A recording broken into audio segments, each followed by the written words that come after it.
Grabe. Hindi matotohanan tong ahon na to. Pero unti na lang. Makakapagtagumpay na tayo. So pag dito para tayo dumaan mga brother, ito yun, yung mga dadaanan. Tapos ayun, yung butas na yun. Tapos kita nyo, ganda ng backdrop, no? Makiling.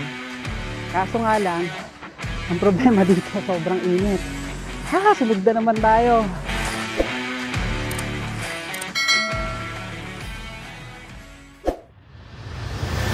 Umalis ako ng bahay mga 8:30 na ng umaga. Wala kasing magawa at medyo tinatamad pa akong mag-edit ng mga videos. So ayan, nag-bike na lang ako. Yon! Good day mga brother! Pala si Happy ang inyong siklistang gala. And today, samahan nyo ako. Quick spin lang. Akit tayo ng Revpal. Medyo may katagalan na rin nung huli kong umakyat doon. So naisipan ko ngayon since medyo tinatamad ako sa bahay and walang magawa, kaya naisipan ko na lang na pumadyak. Revpal tayo ngayon. And matagal-tagal na rin kasi kung hindi nakakakyat doon. Ewan ko ba kung saan ako na papadpad sa Pilipinas, hindi ko pa ulit nababalikan yon. Yung huli kong akyat doon, newbie pa ako. Siguro mga nasa 1 taon na rin nakakaraan. Ngayon na lang ulit. Kaya tara, samahan nyo ako na akyatin ng Revpal. And ensayo na rin to. Kasi onting araw na lang magkakatanduanes loop na tayo. So kailangan natin mag-ensayo kahit pa paano. And buti naman hindi masyadong traffic ngayon. And late na rin talaga tayo nakapag-ride out.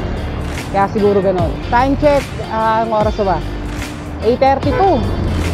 So tanghali na talaga. Nakikita nyo naman ang init. Kaya dito na tayo sa may sa may checkpoint. So tayo ay kakaliwa. Dahil ang daan natin ay papuntang mansion. Dito kaliwa tayo dito. Pagkaliko ko dito sa may checkpoint Calamba, chill lang ang aking pagpadyak. Wala naman kasi kung hinahabol na oras kaya hindi natin kailangan magmadali.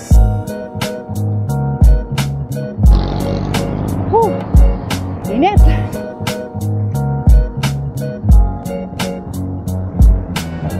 Medyo lumili. So pagdating nyo pala dito, ito ang lubang na to mga brother. Ayan, sa may tapat ng Don Bosco College. Hili ko kayo dito sa may kanan. Ay, grabe talaga lubak dito. Lubak. Kaya siguro hindi ako napapadpad dito eh. Laging lubak eh. So, pagdating nyo pala dito sa dulo mga brother, dito tayo sa kaliwa. Ito yung papunta ng mansion, Patino Valley. Dito yan. Ay, buti naman. Medyo okay na yung daan dito.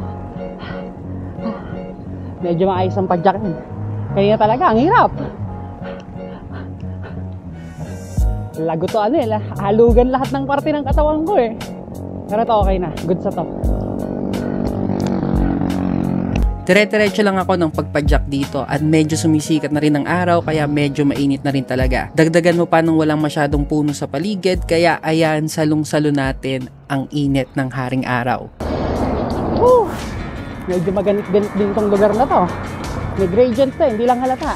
And malapit na tayo sa rotonda. Sarap. Chill ride lang. Ayun yung Tagaytay Tapos ito yung rotonda. Morning!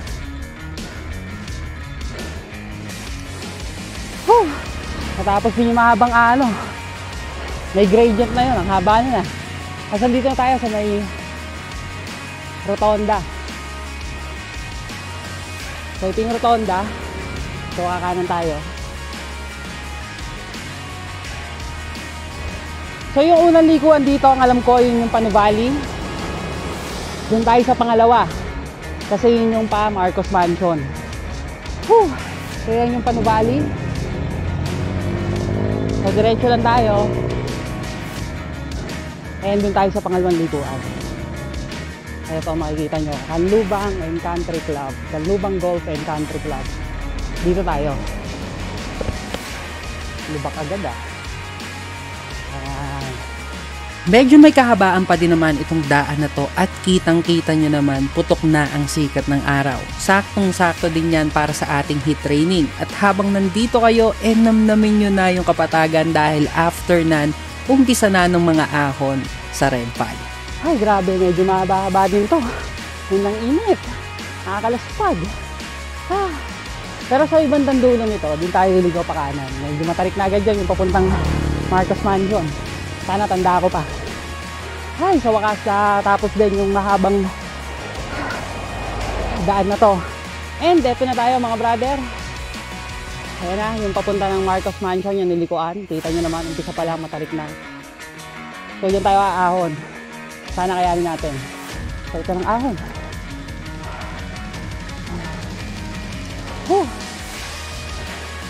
Dire-diretso to. Hanggang makarating tayo ng Marcos Mansion. Sagaan lang. 1-2-1-2. Yung tamang gearing. Para maahon nyo to. At para pala may idea kayo, dito sa Marcos Mansion tayo mga brother, ito yung stats niya. Ang distance niya 700 meters lang mula dun sa pinakababa hanggang dun sa mismong Marcos Mansion. And then yung average gradient 6 to 7%. And yung max gradient na nakita ko is 9% and yung total elevation natin is 46 meters. Ganda no? Dati hirap na hirap ako dito. Pero ngayon mukha namang okay na. Nakaahon na eh.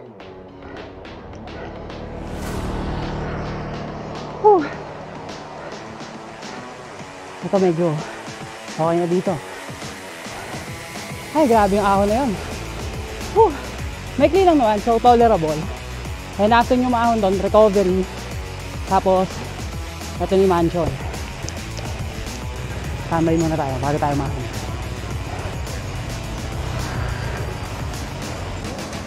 Pagkadating ko pala dito sa Marcos Mansion, nagpahinga lang ako.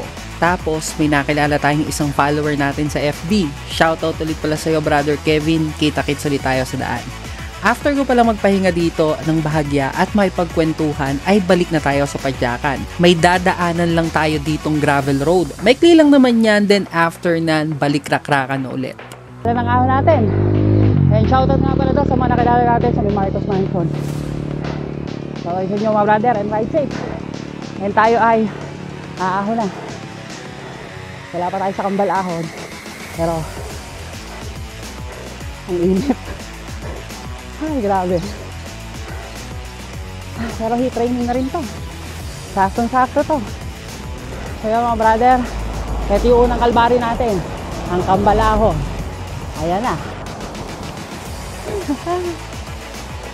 Maikli lang naman yan. Kayang-kaya. Sagaan lang. Grabe ba?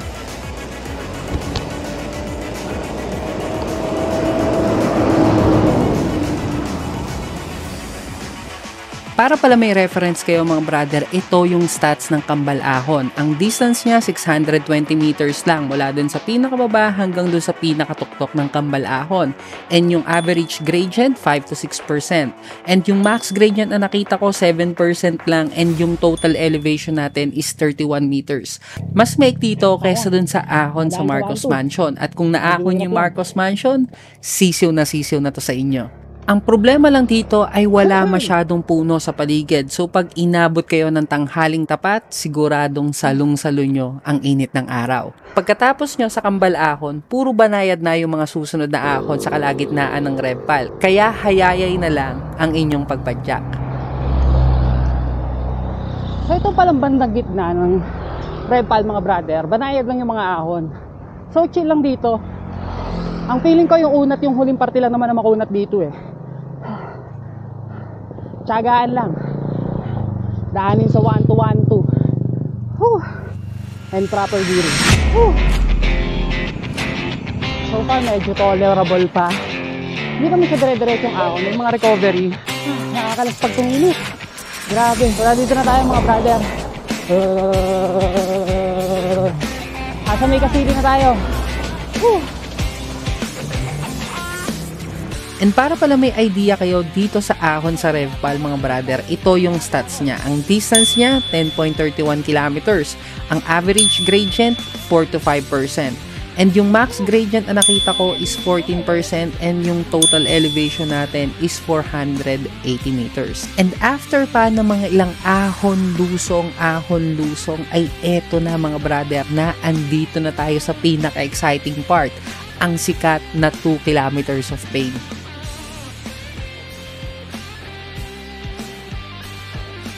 So, andito na tayo sa pinakamatinding segment. Dire-diretsong ahon to na Matarik. And after nito, nasa KOR na tayo, all is well. Pero kaya yan. Tagain. Ayan na, oh. Grabe ang kunat.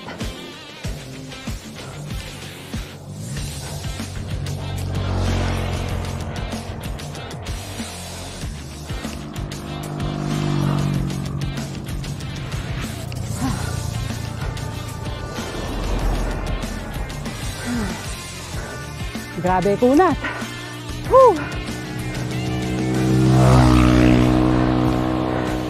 Hindi matotohanan tong ahon. Ay, grabe.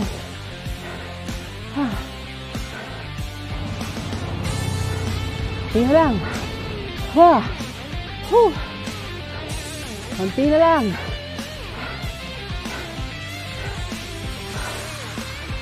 Grabe. Hindi matotohanan tong ahon na to. Pero konti na lang. Makakapagtagumpay na tayo. Ganda ng view, no? Hindi ko lang masilingan masyado. Focus sa pag-ahon.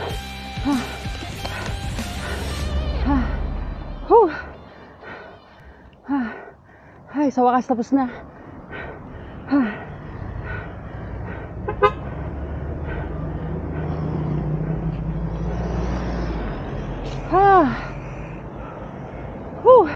Sa wakas natapos din. Grabe na. Grabe ang hingal. Ito, huli na to.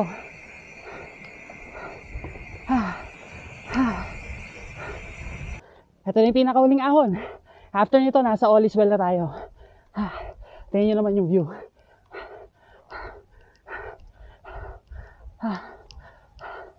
Di ba ang ganda? Solid na solid. Pero hindi biro yung ahon. Ay, grabe. Eto na. Malapit na.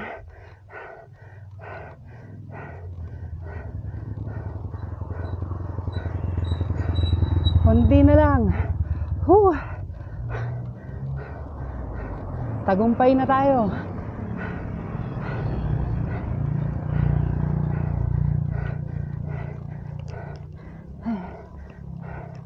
Eto na.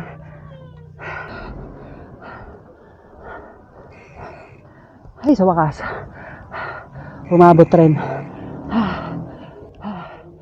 Hay, sa wakas natapos din yung ahon dito sa KOR sign. Grabe talaga yung mga ahon dito. At pagkadating ko dito sa may all is well, nagpahinga lang ako, tas syempre, picture. At dahil nabitin ako sa ahon, nag-decide ako na umikot na rin sa rotonda ng Tagaytay. So yan mga brother, tapos na tayo dito sa may all is well sa Revpal.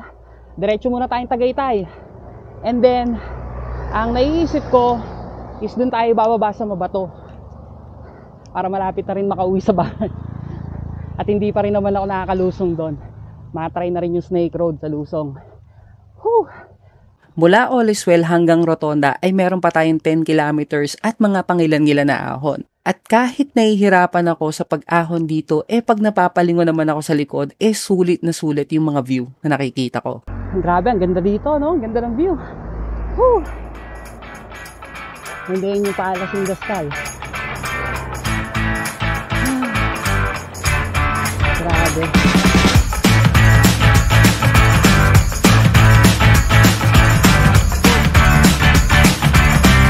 Nakatikim ng onting lusong. Sarap dito sa Tagaytay. Napakasarap talaga mag-bike dito sa Tagaytay. Napakalamig. Napakasarap talaga mag-bike dito sa Tagaytay. Kahit ang init, sobrang lamig. Ang dami pa magagandang view.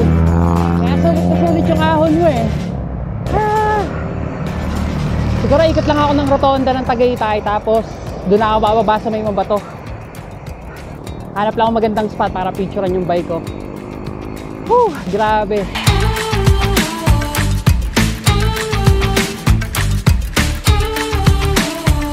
Whew, ang sarap dito. Nandito na tayo sa may rotonda. Dito na tayo ikot. Ayan. Rotonda na ng Tagaytay. Woo! And pabalik tayo kung saan tayo nagmula. Ikot lang tayo dito. Then after nun, mabato na. Ay, grabe. After ko palang umikot ng rotonda ng Tagaytay, bumalik na ako ng RevPal. Pero bago pala ako dumiretso doon, nagpahinga muna ako dito sa lilim na to. Sobrang solid kasi ng view at wala masyadong tao, unlike dun sa mga popular na picturan sa Tagaytay. So ayan, chill muna ako dyan. And after ko pala magpahinga dyan, bumalik na ako ng Padyakan hanggang makarating ako dun sa may sign ng Dapdap East. And eto na rin yung start ng ating ruta sa Mabato. So pag dito pala tayo dumaan mga brother, kita nyo yun, yung ano, yung mga dadaanan. Tapos ayun, yung butas na yun. Tapos kita nyo, ganda ng backdrop, no? Makiling. Kaso nga lang, ang problema dito, sobrang init. Sunod na naman tayo. Tara, tapusin natin to. Lobat na rin ako. Grabe, ang ganda, no? Oh, solid. Check! Hoy! Boss! Ingat! Grabe, ang ganda ng view. Solid na solid, oh. Ang ganda, oh. Solid na solid yung view, no? Grabe, ang ganda, oh.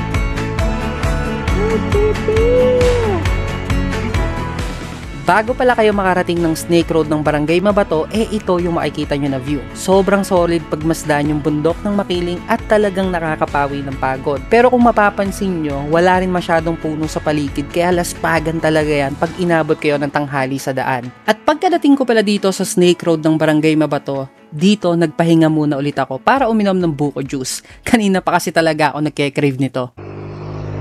Marahan po lamang, lubhang matarik. Magkano bukot eh? 10 isa nga po.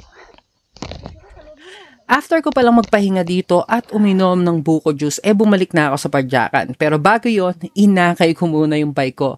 Masyado kasing matarik yung lusong at syempre nag-iingat na rin ako. Balita ko kasi sobrang dami ng naaksidente dito sa Snake Road ng Mabato. Kaya dagdag ingat na rin. Grabe yung tarik, oh. So yan mga brother, kung meron tumutukod sa ahon, meron din namang umaakay sa lusong. Grabe yung tarik talaga dito. Ayan, oh. Grabe yung pagka-steep ng ng daan. Hindi nagbabike yung gumawa nitong Snake Road na to. Okay lang yung ahon eh. Kasi yung paggantong lusong, grabe, nakakatakot. Kakain ko na lang hanggang dun sa may bandang baba. Ay, grabe. Hindi makatotohanan eh. Nakakatakot.